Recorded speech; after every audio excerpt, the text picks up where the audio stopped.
I mean, when MEST started, you could hardly have there was almost a non-existent tech community. Now we have so many other groups springing up. We have all kinds of tech hubs that are supporting entrepreneurs. So in that regard, I think that some impact has been made happen. We have invested in, I think, a little over 20 startups since 2010. And all these companies, I mean, they are like real companies. They're startups as well, but of course, real companies that have employees, they're paying salaries.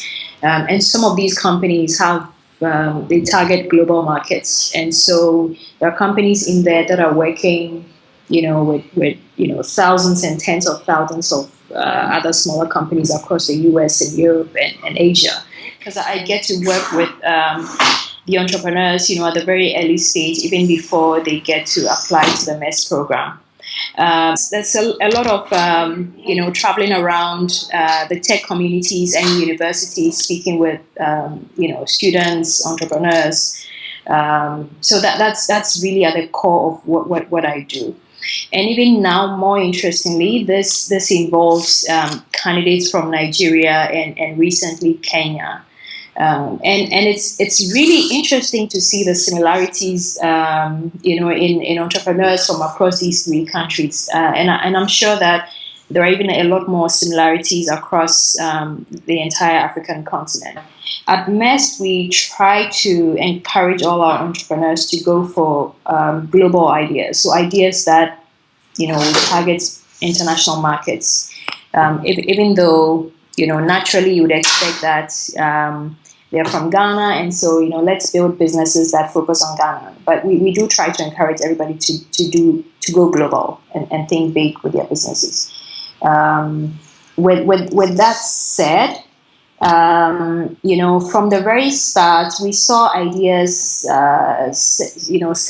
centering around, providing information, just access to information for the markets, for example, the African markets, because really that's really what's needed in our part of the world. There is very little access to information, credible reports, and all those kinds of things. So we saw ideas around those areas.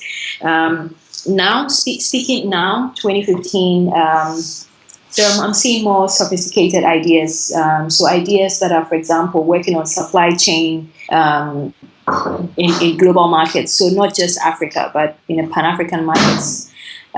So we are seeing those kinds of things, because I think now there's a lot more access to bandwidth. There's a lot more, it's a global world. It's a global village, and things are getting smaller and smaller and smaller. And so targeting markets in the US and Asia are no longer an issue. So we're seeing ideas that are targeting all of these areas as well.